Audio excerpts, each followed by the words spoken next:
ছাত্র প্রতি বিজ্ঞানের ছাত্র, কিন্তু আমাদের সঙ্গে ছাত্র অবস্থা থেকে পরিচিত। তো ওর আলোচনা করতে গিয়ে প্রসঙ্গক্রমে একজনের নাম করেছিল, আমি সেখানটা থেকে শুরু করি। আমি আজকে আলোচনা করব গণনাট্য আন্দোলনের উপরে আলোচনা করব। সেটা হচ্ছে উনি অগস্ত বোয়ালের নাম করেছিলেন। বোয়াল বানান BOAL, বোয়াল। অগস্ত বোয়াল ব্রাজিলের লোক, পেলের দেশের লোক। সেই অগস্ত বোয়াল কলকাতায় এসেছিলেন। মহাজাতি সদনে তিনি কিছু নাটকের দলের সঙ্গে মিট করেছিলেন, আমরাও সেখানে গিয়েছিলাম। ওদের তো স্প্যানিশ ভাষা, উনি উঠে দাঁড়িয়ে স্প্যানিশ ভাষায় বলতে আরম্ভ করলেন, আর একজন ইন্টারপ্রেটার মানে অনুবাদক একজনকে দাঁড় করানো হলো, তিনি সেটা বাংলা এবং কখনো ইংরেজি করে অনুবাদ করে আমাদের কাছে পৌঁছে দিচ্ছেন। উনি এত দ্রুত স্প্যানিশ বলছিলেন, তখন মনে হচ্ছে হ্যাঁ ওদের দেশে পেলেই বটে, এত দ্রুত খেলে কিচ্ছু যে ইন্টারপ্রেটার অনুবাদ করছে সে ধরতেই পারবে না, অনুবাদই করতে পারবে না। আমরা তো কিছু বুঝতেই পারি। উনি বোয়াল কি বলে গেলেন। সেই প্রসঙ্গে আমার যে গল্পটা মনে পড়লো সেটা হচ্ছে, এটা জগৎ বিখ্যাত গল্প। জাপান দেশেতে একজন গিয়েছেন, তিনি সেখানে গিয়ে ইংরেজি ভাষায় বক্তৃতা দিচ্ছেন। জাপানি ইংরেজিতে চল খুব কম, ওটাকে অনুবাদ করে দেওয়ার জন্য একজনকে ঠিক করে রাখা হয়েছে। তিনি সেটা অনুবাদ করে শ্রোতাদের কাছে পৌঁছে দেবেন জাপানি ভাষা। তো উনি বলতে বলতে একটা মজার কথা বেশ জমিয়ে রসিয়ে 2-3 মিনিট 3 মিনিট ধরে বেশ জমিয়ে ধরে মজার কথাটা ছাড়লেন। এবার যিনি ইন্টারপ্রেটার তিনি ঠিক 7 সেকেন্ড সময় নিলেন, কি একটা বললেন, সমস্ত হল একবারে উচ্ছ্বসিতভাবে হেসে উঠল, হাস্যরসে ভরে গেল হল। অবাক হয়ে গেল বক্তা, জাপানি ভাষা এত রিচ, যেটাকে আমাকে বোঝাতে 5-6 মিনিট লেগে গেল, সেটা একটা 7 সেকেন্ডের মধ্যে কমপ্লিট করে দিল। এইবার টি ব্রেকের সময় ধরেছেন ইন্টারপ্রেটারকে, শুনুন তো ভাই আপনি কি ইন্টারপ্রেট করেছিলেন সেটা একটু বলুন তো। না আমি আর কিছু বলিনি, আমি বললাম যে মহামান্য অতিথি এসছেন, উনি একটা হাসির কথা বলেছেন, আপনারা সবাই হাসুন। সবাই বউ করে হেসে উঠেছিল। তো বোয়ালের বক্তৃতা শুনতে গিয়ে বর্ণ মাত্র বুঝতে পারিনি, উনি স্প্যানিশ ভাষায় কি বলে গেলেন কিচ্ছু বুঝতে পারিনি, কিন্তু ওনাকে চাক্ষুষ করেছে। এটা একটা খুব বড় সৌভাগ্য বলে আমি মনে করি। আমি বোয়াল থেকে শুরু করি, যখন কথাটা বোয়াল এলো, বোয়াল থেকে বাঙালি তো একটু মৎস্যপ্রীতি আছে। বোয়াল যে নাটকের এলেন একটা অদ্ভুত অভিজ্ঞতা বলছেন। বোয়াল অভিজ্ঞতাটা খুব মজা। যে আমরা একটা গ্রামে গিয়ে নাটক করেছি, ফাটাফাটিয়া করে জোরদারকে মেরে খতম করে দিয়ে 3 ক্লাব করে আমরা নাটক শেষ করি। নাটক শেষ, জোরদার খতম, আমরা সব মেকআপ ফেকআপ তুলছি। এমন সময় 3-4 জন গ্রামের লোক গুটি গুটি করে এসে বলছে যে বাবু আপনারা তো এরকম জোরদার খতম করলেন, আমাদের গ্রামে না এরকম 2-4টে জোরদার আছে জানেন, তো চলেন না যাই ওকে খতম করে দিয়ে আসি। তো বোন বললেন না না না ওসব খতম টতম মধ্যে আমরা নেই, আমরা নেই খতম, আমরা নাটক করি। তবে যে বন্দুকগুলো নিয়ে গেছিলেন, সে বন্দুকগুলো দেন আমাদের, ওগুলো এমনি বন্দুক, কাঠের বন্দুক, তো ফালতু বন্দুক কোনো কাজ হবে না। বল বললেন আমরা সেই রিয়ালাইজ করলাম যে ফাঁকি দিয়ে জনতার সামনে যাওয়া চলবে না, জনতার সামনে যেতে গেলে খুব মুশকিল আছে। সেই জন্য তার বিখ্যাত যে থিওরি, যেটা জগৎ বিখ্যাত theory, theatre of the oppressed, নির্যাতিতের থিয়েটার বলে যে বই আছে, তাতে এই থিওরি নিয়ে লিখেছেন, সেখানে বলছেন স্পেক্ট্রা অ্যাক্টার। স্পেক্ট্রা মানে স্পেক্টেটর, আর অ্যাক্টার মানে দর্শক এবং অভিনেতা। উনি দর্শক এবং অভিনেতাকে এক করে দিচ্ছে। ব্যাপারটা কেন বলি, যখন বল সাহেব যখন এলে তখন বলি, দুজন স্টেজে উঠে একটা কোনো জ্বলন্ত বিষয় নিয়ে বলতে আরম্ভ করল। যেমন ধরো এই টিচারদের সভা হচ্ছে, এখানে ডিএটা দেবে কিনা, এইটা খুব জ্বলন্ত বিষয়, এইটা নিয়ে দুজনে আলোচনা করতে আরম্ভ করবে। বলে কেউ বলে দূর ডিএ দেবে নাকি, ওটা ভাববে ও সুপ্রিম কোর্টের রায় মানি না, এইসব জন্য আলোচনা আরম্ভ করতে করতে করতে করতে দর্শকদের তাকাচ্ছে। ওই দুজনের কাজ হচ্ছে দর্শকদের তাকানো। তাড়াতাড়ি এমন জায়গায় নিয়ে গেল যে একজন দর্শক উঠে দাঁড়িয়ে বলে, কি বলছেন মশাই, সুপ্রিম কোর্টের রায় দেবে না মানে ওর বাপ দেবে। বলে আরে আরে আরে আমি শোনেন কি বলছেন একটু বলেন তো। স্পেক্টার অ্যাক্টার, স্পেক্টেটরকে অ্যাক্টার বানিয়ে দিচ্ছে, ওকে নিয়ে কথাটা বলিয়ে দিচ্ছে। ও বক্তব্য বলতে আরম্ভ করে দিল, আর যে সেটা শুনে অন্য কথা বলতে আরম্ভ করলো। সুপ্রিম কোর্টের রায়, আরেকে বললে ধরুন ফালতু নিয়ে অনেক কোর্টের রায় দেখেছি। অনেকে বললে ওয়েস্ট বেঙ্গল গভর্নমেন্ট, চলে এলো মমতা ব্যানার্জি, কত কিছু আসতে আরম্ভ করলো। কিন্তু এদের মূল টেন্ডেন্সিটা হচ্ছে যে ব্যাপারটা যেন হাতের বাইরে চলে যায়। পাবলিককে যোগদান করিয়ে দিল নাটকের মধ্যে, স্পেক্টার অ্যাক্টার হলো, স্পেক্টেটররা অ্যাক্টার হয়ে গেল। কিন্তু ওরা যেটা বলতে চায় সেটা কিন্তু এরা দুজন কন্ট্রোল করে এই শ্রোতাদের দর্শকদের দিয়েই বলিয়ে দিল। অদ্ভুত অদ্ভুত ক্যাপাসিটি। এটা আমাদের দেশে বোধহয় সম্ভব হবে না। আমাদের দেশে কেউ করেনি বা কেউ ভেবে করা হবে না, ব্যবহারটা করছি। এবার আমি মূল আলোচনাতে আসি, সেটা হচ্ছে গণনাট্য আন্দোলন। এই গণনাট্য ব্যাপারটা একটু একটু পরিষ্কার করে দিই, তাহলে আর বাকিটা আমার বলতে খুব সুবিধা হবে। সেটা হচ্ছে এই যত রকম নাটক হয় জানেন, যাত্রা থেকে আরম্ভ করে প্রসিডিয়াম থিয়েটার হয়, তারপরে কত রকম ভাঙাচোরা হলো, কত রকম থিয়েটার হয়, এ সমস্ত থিয়েটার হয়। কিন্তু তার যে বিষয়বস্তুটা, সেই বিষয়বস্তুটাই হচ্ছে আসল জিনিস। কিভাবে করছো সেটা বড় কথা নয়, কি করছো সেটা হচ্ছে বড় কথা হয়ে দাঁড়াচ্ছে। এবং সেটা নিয়ে রমারোলার কথা মনে পড়ে গেল, ফরাসি দার্শনিক, ফরাসি বিপ্লবের পট্টালে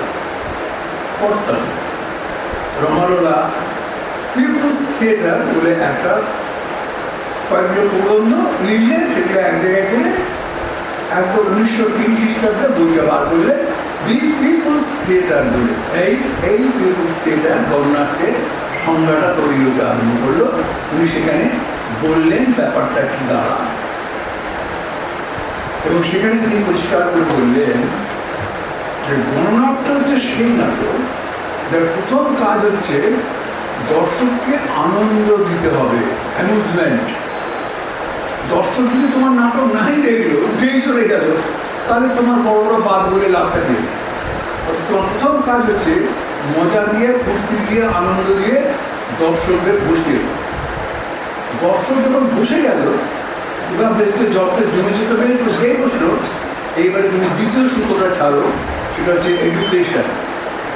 এবার তুমি শিক্ষাটা দিতে আনন্দ, তুমি কি বলতে চাও, তুমি যে কথাটা বলতে এসেছো সে কথাটা এবার আস্তে আস্তে বলতে আরম্ভ করো। এবং যখন দেখছো শ্রোতা তোমার কথাটা শুনছে এবং বুঝছে, তখন আস্তে আস্তে তাদেরকে তোমার মুখটা কথাটা বলে ফেলো। কোথায় শাসক, কোথায় শোষিত, তার সঙ্গে লড়াই, কে লড়াই, কেন লড়াই, মূল কথাটা এবার তুমি আস্তে করে পরিষ্কার করে বলতে। এই যে দি পিপুলস থিয়েটার বইটা কলকাতার ইংরেজি অনুবাদ বেরোলো এবং সারা বিশ্বময় ছড়িয়ে পড়লো, এবং এই গণনাট্য এই ব্যাপারটা প্রচারিত হতে আরম্ভ করল।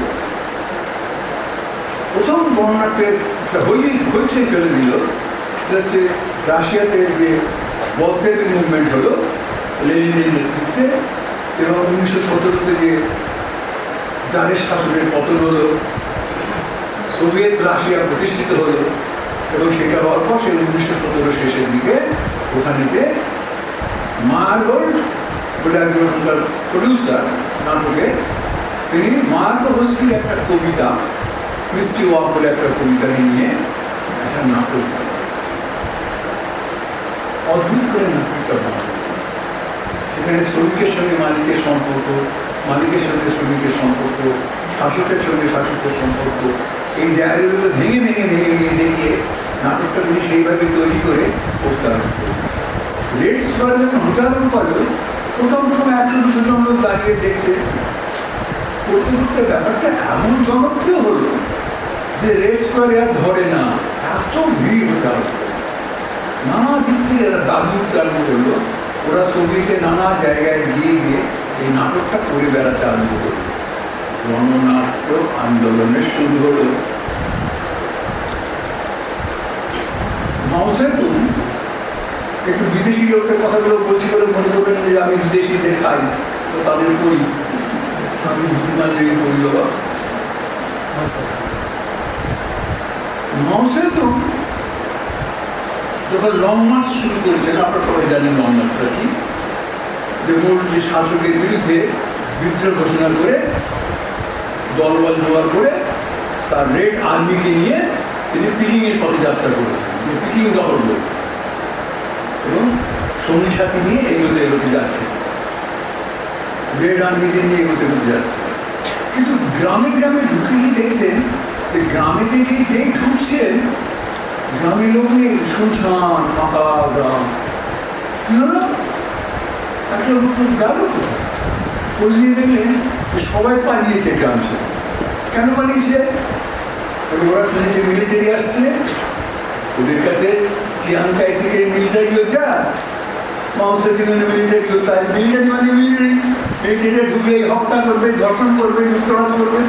ওদের মিলিটারি আসার খবর শুনেই গ্রামবাসী সব ভয় পালিয়েছে। মাউন্টেনে তো ব্লান্ডার করে ফেলেছি, আমার তো তাহলে এই তো কাজ তো হলো না, জনগণের কাছে আমি যেতে চাই, অথচ জনগণ আমাকে দেখে পালাচ্ছে, তাহলে কী করে হবে? থিয়েটারের লোকে ডাকলেন, থিয়েটারের লোক, হ্যাঁ পাক্কা থিয়েটারের লোক, থিয়েটারের লোকে ডাকলেন, তার নাম হচ্ছে টিংলিং। নামটা আমার মনে আছে, মহিলা বলে না, মহিলাদের নাম আমার মনে থাকে, শুনি টিংলিং। তিনি কলকাতায় এসেছিলেন, তিনি কলকাতায় এসেছিলেন মানে তার নামটা মনে আছে। তিনি টিংলিংকে ডেকে পাঠান। তিনি নাটকের দলের ট্রুপের অধিনায়িকা ছিলেন। তাকে ডেকে বললেন, শোনো, আমার লং মার্চের রুট চার্টটা দেখেছো? কি ভয়ঙ্কর! যে গোপন রুট চার্ট, যে পথে লাল ফৌজ এগোচ্ছে পিকিংয়ের দিকে, সেই ম্যাপটা তিনি টিংলিংয়ের কাছে খুলে ফেললেন। টিংলিংয়ের খুলে ফেলে বললেন, এই পথ দিয়ে আমরা পিকিংয়ের দিকে যাচ্ছি, তোমার কাজ হচ্ছে তুমি আমরা যে গ্রামে যাব সেই গ্রামে যাওয়ার 3-4 দিন আগে তোমরা সেই গ্রামে চলো, তোমার নাটকের দল নিয়ে সেখানে চলে যাও, তুমি সেখানে ঢোল ঢোল পিটিয়ে নাচ গান করে লোক জড়ো করো। যে গ্রামের লোক ভিড় করলো, তখন তোমরা একটা নাটকের মতো করে বেঁধে নিয়ে তোমরা মোদ্দা কথাটা বোঝাও যে লাল ফৌজ আসছে, সে কিন্তু চিয়াং কাইশেকের ফৌজ নয়, এই ফৌজ হচ্ছে মুক্তিকামী ফৌজ, তোমাদের মুক্তির জন্য আসছে, তোমাদের লড়াইয়ের পাশে থাকার জন্য ফৌজ আসছে, অতএব এদেরকে ভয় পাওয়ার কিছু নেই, এরা চীনের মুক্তি আন্দোলনের যোদ্ধা, তোমরা এদের পাশে থাকো। টিংলিংয়ে নাটক করে ওই চলে গেল আরেকটা গ্রামে। এবার মাও সেতুং বলছে যে আমি এবার গ্রামে ঢুকে দেখছি, আরে গ্রামের লোকরা হয়ে উঠে আসছে, কেউ জল দিচ্ছে, কেউ খেতে দিচ্ছে, কেউ বসে দিচ্ছে, সবাই অ্যাকসেপ্ট করছে। তখন মাও সেতুং বুঝতে পারলেন যে থিয়েটারের কি অদ্ভুত ক্ষমতা, যেটা আমি আমার তরবারি দিয়ে, পিস্তল দিয়ে, বন্দুক দিয়ে করতে পারিনি। নাটকের দল সেই কাজটা এটুকুর মধ্যে করে চলে গেল, এবং আমাদের কি সম্বর্ধনা দিচ্ছে, এবং আমরা কি গৌরবের সঙ্গে গ্রামে গ্রামে এগোতে আরম্ভ করেছি। গ্রামবাসী আমাদের সঙ্গে যোগদান দিতে আরম্ভ করে দিল। এই জন্যে যখন লাস্ট শিবির গার্লেন মসজিদু আপনারা জানেন ইয়েনান প্রদেশে, সেখানে বললেন আমি বক্তৃতা দেব। বাবু মাও সেতুং পিকিং দখল করতে যাচ্ছে লাল ফৌজ নিয়ে, লড়াই করতে করতে করতে করতে করতে করতে একদম ইয়েনান প্রদেশে গিয়ে হাজির হয়েছে। আর খানিকটা গেলেই পিকিং, সেখানে গেলেই শেষ লড়াই এবং ক্ষমতা দখলের লড়াই। সেখানে মাও সেতুং বললেন আমি এবারে বক্তৃতা দেব আপনাদের সামনে। আর সাংবাদিকরা তো ছুটে, মার্কিন সাংবাদিক, ইংরেজের সাংবাদিক, সাংবাদিক, চীনা সাংবাদিক, সাংবাদিকরা তাদের ভাগ করে নিয়ে হই হই করে ভিড় করলো যে মাও সেতুং তার পরবর্তী প্রোগ্রাম বলবেন এবং সেটা আমরা আমাদের দেশের কাগজে সকলকে খবরটা প্রকাশ করে দেবো। কি হই হই করে গেল। মাও সেতুং সেখানে উঠে দাঁড়িয়ে বক্তৃতা দিলেন কিসের উপর জানেন? শিল্প সাহিত্য প্রসঙ্গে। যে লোকটা 3 দিন বাদে পিকিং দখল করবে, সেই লোকটা এখানে বক্তৃতা দিচ্ছে শিল্প সাহিত্য প্রসঙ্গে এবং বলছেন শিল্প সাহিত্য হচ্ছে মিলিটারি ফৌজের মতো একটা, একথা ঘোষণা করছে যে শিল্প সাহিত্য মিলিটারি ফৌজের মতোই একটা শক্তি। অতএব আমাকে শিল্প সাহিত্যের উপরে দাঁড়াতে হবে। এবং শুধু তাই নয়, যখন চীন মুক্ত হলো, মুক্ত স্বাধীন চীনে মাও সেতুং সমস্ত রকম ছুটি বাতিল করে দিল। এখন চীনকে গঠন করতে হবে, ভাঙা চীনকে নতুন করে তৈরি করতে হবে। অতএব সমস্ত রকমের ছুটি ছাটা বাতিল। উপরন্তু ছুটির পরেও 3-4 ঘন্টা করে তোমাদের খাটতে হবে, চীনকে আমার তৈরি করতে হবে। এবং সমস্ত ছুটি চীনে বাতিল করে দিলেন। কিন্তু একটা দিনের ছুটি বাতিল করলেন না, সেদিনটা ছুটিটাকে রেখে দিলেন। শুনলে গায়ে রোমাঞ্চ হয়। সেই যেটা হচ্ছে Chinese theatre festival day, Chinese থিয়েটারে প্রকাশের দিন। ভাবা যায় থিয়েটারকে কি রেসপেক্ট দিচ্ছেন না মানুষ? সেদিন থিয়েটার কি কাজ করেছিল এত বড় একটা লড়াইতে? সেদিন থিয়েটার মানুষের পাশে দাঁড়িয়ে এত বড় একটা লড়াইয়ের কাজটাকে সংগঠিত করে সহজ করে দিয়েছিল। মানুষের তো আমার মতো মোটামাটা লোক নয় যে পয়সা দিয়ে বলে দেবো যে হ্যাঁ এখন করছো খুব করছো। হারে হারে বুঝেছিল যে কত ভালো কাজ একটা নাটকের দল করে দিতে পারে এবং সেই কাজটা তিনি করেছিলেন। টিংলিংকে স্যালিউট। আমরা তখন ছোট্ট টিংলিংকে দেখার সুযোগ আমাদের হয়নি, কিন্তু কলকাতায় উনি এসেছিলেন, তিনি এই কাজটা করেছিলেন। এই যে গণনাটকের ভূমিকা আনন্দ, যে মানুষের কাছে গিয়ে প্রথমে মানুষকে আনন্দ দিয়ে লোককে জড়ো করো। তারপরে যখন দেখলে লোক জড়ো হয়ে তোমার নাটক দেখছে, তখন আস্তে আস্তে সুতো ছেড়ে এডুকেশন দাও, কিছু শিক্ষা দাও যে লড়াইটা কিসে, লড়াইটা কিসে, লড়াইটা কিসে। দীঘাতে যে মন্দির তৈরি হয়েছে সেটা ঠিক না বেঠিক, এই তর্ক আরম্ভ করে। দর্শক কিন্তু তখন আটকে গেছে, মজা মজা বাইরে কিন্তু দর্শক আটকে গেছে।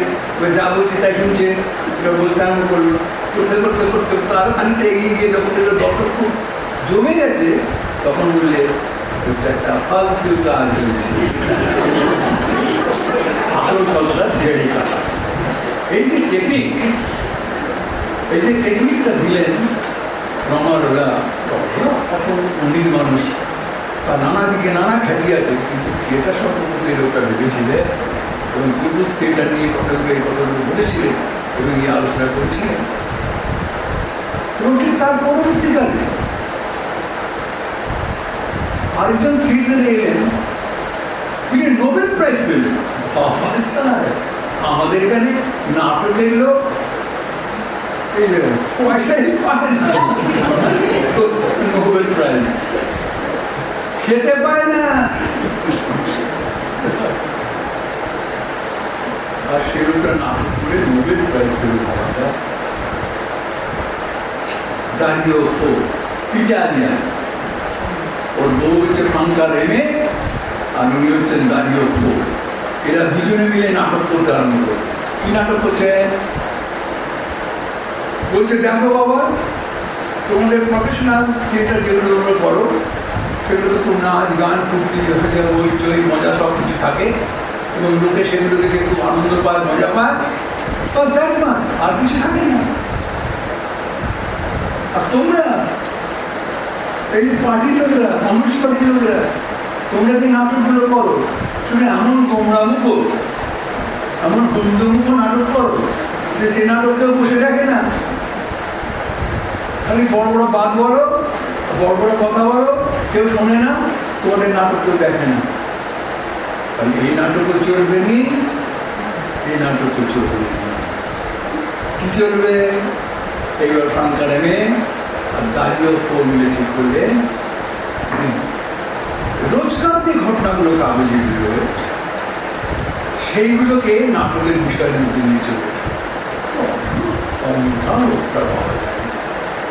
কাগজে কত রকম মজার মজার খবর বেরো দিয়েছেন, কত রকম খবর বেরোয়, সেই রকম কোনো একটা খবর তুমি টেক আপ করে নিয়ে সেইটাকে নিয়ে বলতে আরম্ভ করো।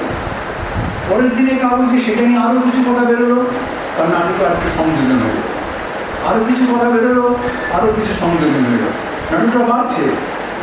আরম্ভ করছিলেন এইটুকু দিয়ে, একটা প্রবলেমের ছোট্ট একটা অংশ দিয়ে শুরু করেছিলেন, আস্তে আস্তে বাড়তে বাড়তে বাড়তে বাড়তে বাড়তে বাড়তে একটা বড় নাটকের জায়গায় এসে দাঁড়িয়ে গেল এবং একদম মানুষের মুখোমুখি দাঁড়ালেন এবং মানুষকে বোঝালেন যে কোনটা ঠিক আর কোনটা বেঠিক।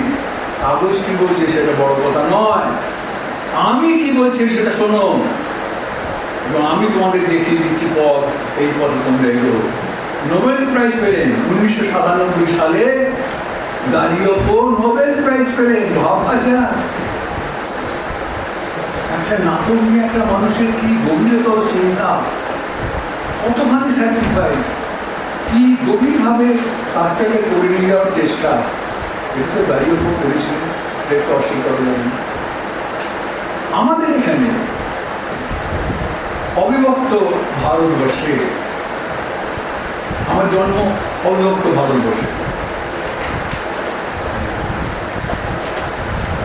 আমার জ্ঞান হয়েছে বিভক্ত ভারতবর্ষে, আর মৃত্যু হবে ত্রিদা ভারতবর্ষে। ভারতবর্ষ ত্রিদা না হোক বুঝি বলছি না, এটা বলে রাখি।